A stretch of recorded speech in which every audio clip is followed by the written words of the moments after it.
Hola, voy a comenzar con mi sesión. En este caso se trata de una revisión sobre las recomendaciones de categorización de las lesiones colónicas que son subsidiarias a polipectomía y una pequeña revisión de las principales técnicas de ellas.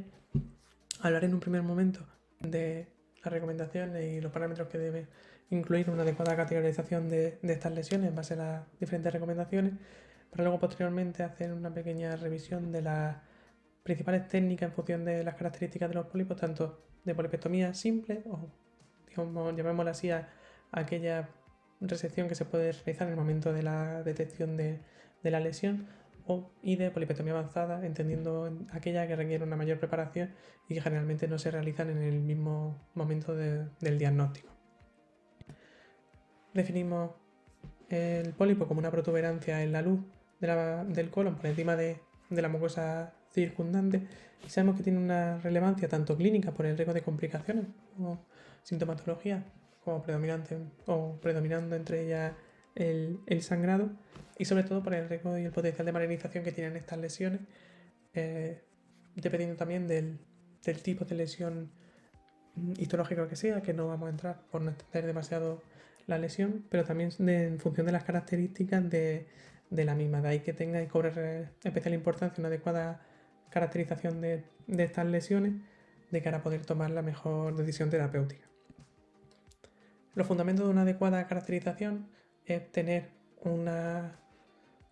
unidad y un consenso y una uniformidad a la hora de informar de ciertas lesiones para poder optimizar la toma de decisiones de la misma, para poder predecir también el riesgo de invasión submucosa, que generalmente va a venir determinado tanto por características de tamaño, morfología, apariencia macroscópica y por supuesto por histología, aunque esto generalmente no lo tendremos disponible en el momento de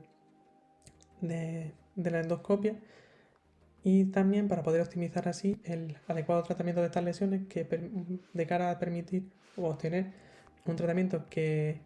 sea curativo, tenga la mayor posibilidad de ser curativo, evitando el mayor número de complicaciones posible y la recurrencia de estas lesiones. Como hemos visto, como vemos, existen factores que se asocian a mayor grado de invasión mucosa y otras características que asociarán estas lesiones a un mayor riesgo de resección incompleta, y será importante por ello poder estructurar bien esta caracterización de cara a poder optimizar la técnica a elegir en función de una u otra. Sobre la localización, hablar que predominantemente las lesiones colónicas, los pólipos se van a extender en el colon izquierdo, si bien el colon derecho es donde presenta mayor riesgo y mayor tasa de complicaciones derivadas principalmente tanto de estructuras complicadas como pueden ser el ciego o la válvula ileocecal o el orificio apendicular, y por la debilidad de la pared en esta área, que le condiciona un mayor riesgo de complicación, sobre todo de perforación. Por otro lado, la aparición de diferentes estructuras como pliegue o divertículo pueden condicionar una técnica, una resección más complicada que derive en una mayor tasa de recurrencias por resección incompleta y que será necesario advertir. Respecto al tamaño, vemos que se condiciona tanto con un mayor riesgo de tratamiento y resección incompleta o no curativa, como con un mayor riesgo de invasión submucosa. Parece que el riesgo de carcinoma colorectal en los pólipos pequeños, en aquellos milimétricos menores de 5 milímetros, es prácticamente inexistente. Sin embargo, vemos como en aquellos pólipos, aquellas lesiones mayores de 2 centímetros, el riesgo se asciende hasta casi el 20%. El tamaño, por tanto, va a determinar también la posibilidad de realizar una excisión curativa y en bloque que pueda garantizar un diagnóstico histológico adecuado para resolver si el tratamiento ha sido curativo o no, si existe más grado de invasión profunda y de carcinoma avanzado, así como que se ha asociado también el tamaño a una mayor tasa de complicaciones, tanto de recurrencia como intuimos del punto anterior, como de sangrado, por ejemplo, en lesiones polipoideas de de mayor tamaño y que requerirán un uso adicional previo a la polipectomía de técnica de profilaxis hemostática. Sobre la caracterización de la morfología, podemos diferenciar pólipos peticulados, sésiles, planos ligeramente elevados cuando se eleve menos de un 2,5 milímetros sobre la mucosa, en el caso de que excedan este tamaño. Hablaríamos entonces de pólipos sésiles y por último deprimidos, en orden decreciente de grado de malignidad y de displasia. Por lo tanto, también la apariencia y el aspecto morfológico de las lesiones condicionará la importancia o no de la polipectomía y de la resección completa, y será necesario, por tanto, hacer una caracterización morfológica estructurada. Para ello se recomienda la utilización de clasificaciones como la clasificación de París, lo cual divide las lesiones polipoides en el colon en función de aquellas que sean protruyentes, tanto pediculadas como sésiles, aquellas excavadas o ulcerosas y aquellas en las que no existe, o aquellas planas en las que no exista elevación o esta sea menor de 2 milímetros y medio, perdón. En este caso, en función de si la lesión se mantiene ligeramente elevada, hablaremos de un tipo de lesión que definiría también de una lesión que sea totalmente plana, una que sea ligeramente elevada o una lesión que sea ligeramente ulcerada o excavada. Sobre este tipo de lesión, además, decir que pueden tener un patrón homogéneo o puede tener un componente mixto en el que haya una porción de la lesión que sí esté ligeramente elevada o sí esté ligeramente deprimida, y en función de cuál predomine tendrá una caracterización o una nominación u otra. Además, en el caso de estas lesiones, aquellas lesiones que sean de un tamaño mayor de 10 milímetros se conocen de la clasificación, de otra clasificación, como lesiones de crecimiento lateral. Se ha propuesto que se denominen lesiones de crecimiento lateral, pudiendo diferenciar en este caso entre lesiones granulares y lesiones de crecimiento lateral no granular.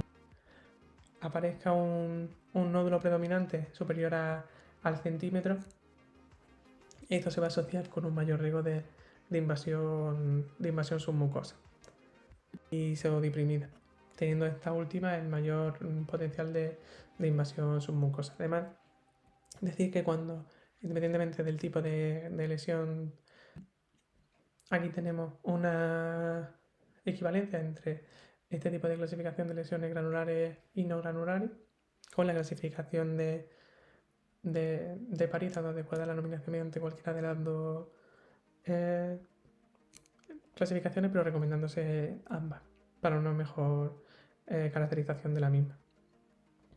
Por último, también es fundamental hablar del patrón mucoso de las lesiones, pues nos informa en la medida tiene un gran potencial para informar del riesgo de invasión submucosa que presente la lesión, así como para determinar las características neoplásicas de la misma. Existen diferentes clasificaciones, la más utilizada será la clasificación de Kudo o la de Nice. Para la primera será necesaria la utilización de una cromatoscopia convencional y magnificación para determinar o para establecer el patrón de crista, el cual nos hablará de un mayor o menor riesgo tanto de lesión neoplástica como sobre todo de invasión submucosa. La clasificación de Nice, por el contrario, será útil o podremos basarla en la utilización de la cromatoscopia digital mediante el modo NBI y caracterizando en función de la apariencia, tanto por color de la lesión como las características que aparezcan en sus vasos o los patrones de superficie de la misma. No, a pesar de... esta última, como veremos, será más utilizada, es más utilizada por facilitar y por la no disponibilidad en muchos casos de la magnificación en las endoscopias de rutina, pero se correlaciona bien con la anterior. Perdón, con la de CUD. Hablando un poco de la clasificación de CUDO, como vemos, en función de los diferentes patrones de cristas, podemos diferenciar entre aquellas lesiones que no tengan aspecto neoplásico, incluso no serían subsidiarias de no realizar ningún tipo de tratamiento, aquellas lesiones que tengan un patrón de crista más tubular, tanto grande como en túbulos pequeños, sí hablarían de una lesión más neoplásica y que requerirían un tratamiento endoscópico, mientras que aquellas lesiones con un patrón más desestructurado, como que corresponderían a un CUDO tipo 5, hablaría de lesiones en el que no solo hay un componente, un alto grado de componente neoplásico, sino que hablaría de un alto riesgo de invasión superficial o profunda en función de la desestructuración de las cristas, que lo haría subsidiario incluso, que le haría incluso ser no subsidiario de un tratamiento curativo o endoscópico y requerir una opción quirúrgica. Sobre la clasificación NICE, que se utiliza mediante el modo, como hemos visto en EBI, y que es, pues si tendría un uso más rutinario, o si bien es cierto que en la clasificación de CUDO está aceptado que se use mediante el uso de cromandoscopia digital, o se utiliza de rutina con la cromandoscopia digital, estaría más adecuado utilizar la clasificación NICE porque es la que se ha realmente establecido mediante esta última. Sin extenderme más, esta clasificación se basa en la utilización de diferentes características como el color de la lesión, la disposición y las características de los vasos en ella y el patrón de superficie para determinar igualmente si es una lesión que tenga más aspecto hiperplásico, sería un NICE tipo 1, un NICE tipo 2, aquellos que tendrán más pinta de lesión adenomatosa y que será subsidiario de polipectomía, bien mediante resección mucosa o mediante disección, y aquello con un NICE 3 que hablaría de un riesgo de invasión submucosa profunda, que sería subsidiario directamente de un tratamiento quirúrgico.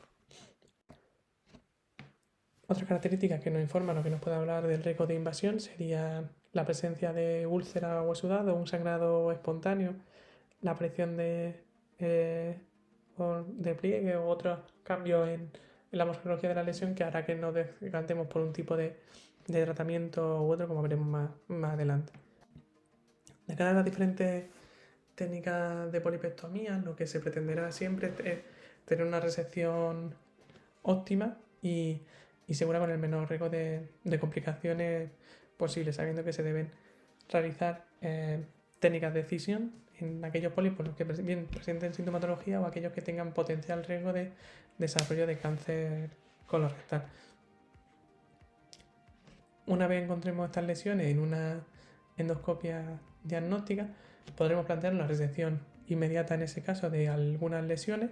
mientras que en otros, que serán pólipos más complejos y requerirán algún tipo de preparación y técnica más avanzada, la deberemos posponer y realizar de manera programada, siendo por ello más importante aún la correcta categorización de las lesiones que hemos visto anteriormente. En función de la forma y el tamaño y la morfología, en función de la morfología y el tamaño e incluso la localización, utilizaremos unas técnicas u otras, que es lo que vamos a centrarnos a partir de ahora. En aquellas lesiones sésiles o aquellas lesiones no pediculadas por debajo de 5 milímetros, la guía incluso recomienda no realizar polipectomía en aquellos casos en los que haya alta sospecha de ser un pólipo hiperplásico de prácticamente nulo riesgo de desarrollo y progresión de cáncer colorectal. Pero bueno, en el caso de que se realice la polipectomía y la cesión de estas lesiones, podremos plantearnos el uso de una pinza de polipectomía, sobre todo o principalmente si la lesión es menor de 3 milímetros, porque por encima de ese tamaño hay un alto riesgo de decisión incompleta, siendo por tanto la indicación, la técnica preferida y recomendada, el uso de lasa fría para garantizar una decisión completa sin tener que recurrir a los efectos secundarios que va a comprometer o que comprometería un asa de diatermia. Sobre estas lesiones, como hemos visto, podría parecer apetecible realizar una decisión mediante una pinza de polipectomía. Esto podría estar adecuado y así lo recomiendan las guías hasta lesiones de 3 milímetros por no más, porque lesiones de mayor tamaño sean asociados con una tasa de resección completa de solo del 40%, con una tasa posterior de adenoma residual del 30%. Por tanto, en este rango de lesiones, la técnica recomendada sería la polipectomía con asa fría. En las lesiones polipoides de 6 a 9 milímetros, en general podríamos plantearnos el uso tanto de un asa de diatermia frente al asa fría, estando recomendada la utilización de esta última. En la asa de diatermia se asocia con un mayor rango de complicaciones, sobre todo por la lesión térmica que se produce en la mucosa, con el potencial riesgo posterior de desarrollo de perforación, y requiere un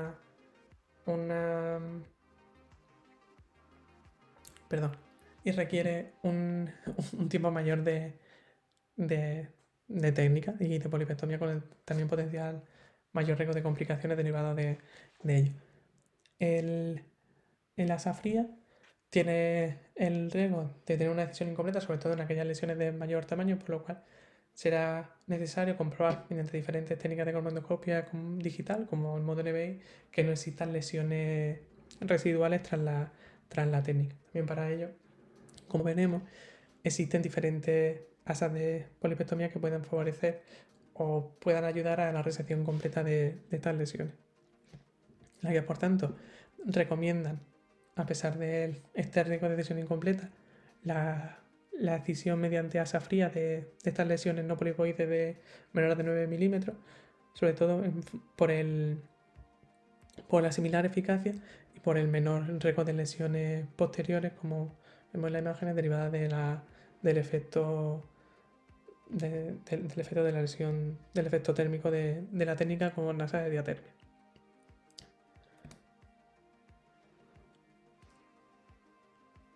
Como hemos visto, el principal riesgo del uso de asa fría en este tipo de lesiones de mayor tamaño es el riesgo de poder dejar un remanente de lesión sin resecar, sobre todo en aquellas de mayor tamaño. Por ello se recomienda que en la técnica se haga la excisión o que se incluya hasta 1 o 2 milímetros de tejido sano, o bien el uso de diferentes asas de polipectomía que se deberían conocer o al menos saber que se disponen, que en muchos casos se asocian a una mayor tasa de resección completa. Existen diferentes trabajos que comparan las diferentes asas que se disponen para la resección con asa fría, con diferentes características tanto de tamaño como de grosor, incluso con la adición de espícula o espina en el asa, para poder aumentar o optimizar la resección mediante esta técnica de este tipo de lesiones. Parece que con estas asas más avanzadas o más o lejos de las asas convencionales, sino que tendrían un filamento más fino, por ejemplo, podría obtenerse una mayor tasa de decisión completa de estas lesiones sésiles de hasta 9 milímetros, con una mayor tasa de curación histológica y mayor tasa de recuperación al haber menor pérdida del pólipo, pérdida de la visión del pólipo cuando se produce el corte. Sobre los pólipos pediculados, decir que son unas lesiones que predominan principalmente en el colon distal y transverso. Hasta el 75% de estas lesiones suele tener un tamaño por encima del centímetro, que condiciona una serie de complicaciones, sobre todo derivadas de la presencia de vasos en el tallo de estas. Estas aparecen sobre todo en los casos de las lesiones que tengan un diámetro del tallo por encima de 5 milímetros o una cabeza superior a los 2, en los cuales estará indicado y será recomendado por la guía la realización de una profilaxis hemostática previa al corte. Para estas lesiones las guías recomiendan el uso del asa de diatermia previa coagulación, previa medida hemostática, sobre todo en aquellas lesiones de mayor tamaño, como hemos visto anteriormente, mediante métodos bien mecánicos, como puede ser la colocación de un clip o un endoloop, o mediante la inyección de noradrenalina en el tallo. Se ha demostrado que se ha demostrado que tanto ha parecido mostrar menor tasa de sangrado, aunque es muy ligera, en la colocación de un lazo con un endoloop a lo largo del tallo para producir la isquemia, si bien en aquellas lesiones en las que esto no sea viable por posicionamiento o por complejidad de la técnica o tamaño de la lesión, es útil y será también igual recomendable la colocación de un clip en el pedúnculo del pólipo para disminuir la tasa de sangrado. Y posterior recepción con el asa. A la hora de hablar ahora de las lesiones no pediculadas de hasta 2 milímetros, es importante saber que a partir de este tamaño, sobre todo a partir de las lesiones en la lesión a partir de un centímetro, la guía recomienda hacer una adecuada caracterización para determinar el riesgo de invasión submucosa para poder plantear un tratamiento u otro. En estos casos, en que nos centraremos ahora, serán aquellas lesiones de entre 10 y 19 milímetros que no tengan signos de invasión submucosa. En este caso estará indicada es decir, aquellos que tengan unos patrones de Q2 3 o 4, estará indicada la decisión según las guías con asa de polipetomía de Diater, un asa de Diater. En estos casos serán subsidiarios, sobre todo en aquellos de mayor tamaño, de realizar una inyección submucosa, tanto de adrenalina como para intentar disminuir el riesgo una inyección submucosa de suero para poder elevar, y principalmente en aquellas lesiones planas, realizar una inyección submucosa de suero para elevarla y facilitar la técnica, y de añadir colorantes para poder delimitar los márgenes de la misma, como veremos, se utilizará en la resección mucosa. Para esta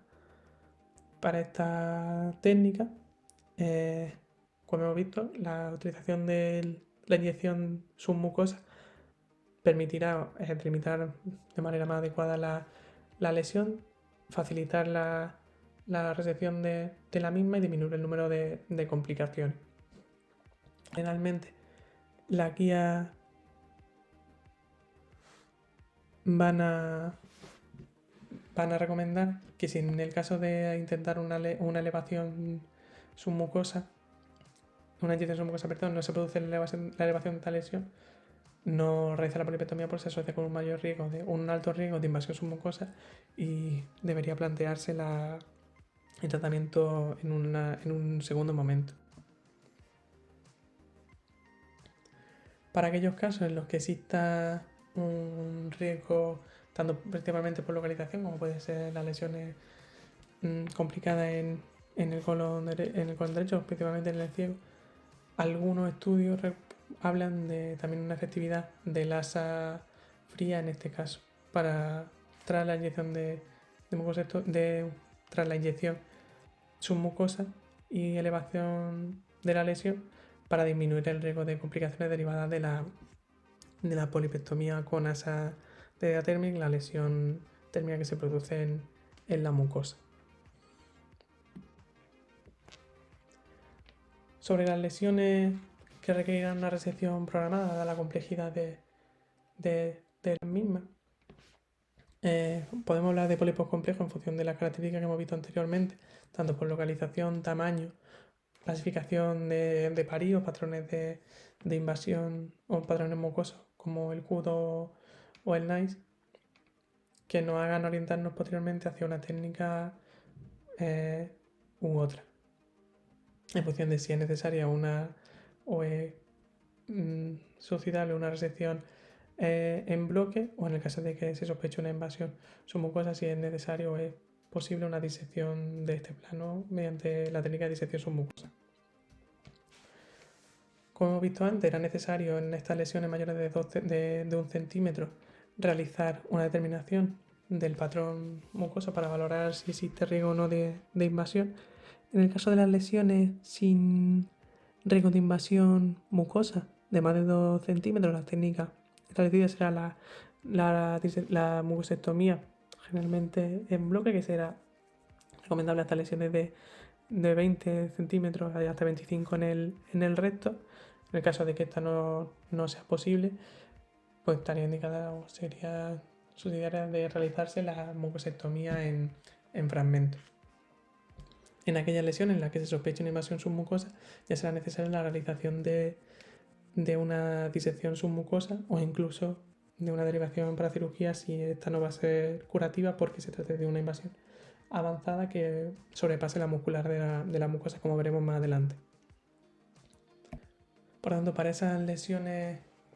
no peticuladas de bajo riesgo de invasión mucosa de menos de 20 de más de 20 milímetros, la guía recomiendan la no realización de la técnica en el proceso en el momento en el que se diagnostica, sino que incluso estaría recomendado derivar la lesión a un endoscopista con experiencia que haya realizado esta técnica y categorizarla de manera adecuada para poder garantizar una mejor técnica y preparación de la misma. La resección mucosa, que es la técnica que se indicaría en estos casos, se basa en una primera inyección de un fluido para en una inyección submucosa para intentar levantar la lesión y la posterior retirada con un asa de electrocirugía.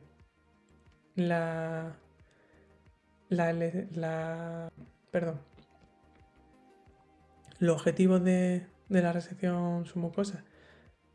sería resecar la lesión en el menor número de fragmentos posible, intentando siempre una resección en bloque siempre que se permita y manteniendo unos márgenes adecuados sin tener que recurrir a técnicas ablativas complementarias. Las guías recomiendan para la inyección submucosa utilizar bien suero salino, aunque este se ha demostrado que tiene una menor duración, una menor capacidad de mantener la elevación de la lesión y está recomendado por encima el uso de otras sustancias como la gelatina o el glicerol, y además el uso de un colorante como el índigo carmín o el azul de metileno para delimitar adecuadamente los márgenes de la lesión en pro de facilitar la técnica y evitar o intentar disminuir el riesgo de complicaciones derivadas de la misma. Para la realización de la resección se necesita una fuente electroquirúrgica que además que module la administración de corriente, de manera que se produzca una corriente constante una corriente de bajo voltaje con una coagulación constante y picos de corte en función que se modulan en función de las características del tejido para evitar o disminuir el riesgo de complicaciones. Una vez producida la resección, está indicada y es necesaria, y así se recomienda en las guías, la revisión adecuada de la lesión para intentar localizar sobre todo puntos sangrantes o signos de complicaciones como la perforación que puedan facilitar la reparación de esta mediante técnicas no invasivas y técnicas endoscópicas en el momento, así como un correcto uso de un lavado abundante mediante la bomba de agua para adecuarla o para poder visualizar e incluso realizar una primera hemostasia con ella en el caso de que haya algún vaso sangrante. Además, en el caso de las lesiones complejas, sobre todo por la localización en la que se hayan producido, en el colon derecho o árbol fecal o en la región próxima al apéndice, en el que, como hemos visto y hemos dicho anteriormente, la mucosa es más frágil y más susceptible de perforación, se recomienda el uso de un dispositivo o de capuchón que disminuya el riesgo de perforación y disminuya el riesgo de contacto del asa con la mucosa y con la pared del colon. Bueno, además, aquí recomiendan, como actualmente para casi todo el procedimiento, el uso de CO2, ya que además de absorberse y generar menor disconfort que el aire, permitiría una mejor visualización de la perforación si se produjera y tendría mayor tiempo de poder tratarla mediante una opción conservadora endoscópica. Además, por otro lado, o en contra de la insuflación con CO2, que es la técnica que es lo que se recomienda en la mucosectomía habitual, otras técnicas han aparecido como sería la resección underwater. En este caso, no se haría una insuflación con CO2, se intentaría, se llenaría el colon, la luz del colon, de agua a través del impulso de la bomba, y sería con este agua y no con una inyección submucosa cuando se elevaría la lesión. Pues se ha visto que se ha demostrado mediante técnicas de condoscopia que en las lesiones polipoideas, tanto la submucosa como la mucosa se elevan y protruyen se elevan sobre la luz cuando hay una inmersión en agua, y permite una resección de mayor tejido en comparación con el aire, que las lesiones que son elevadas mediante inyección submucosa,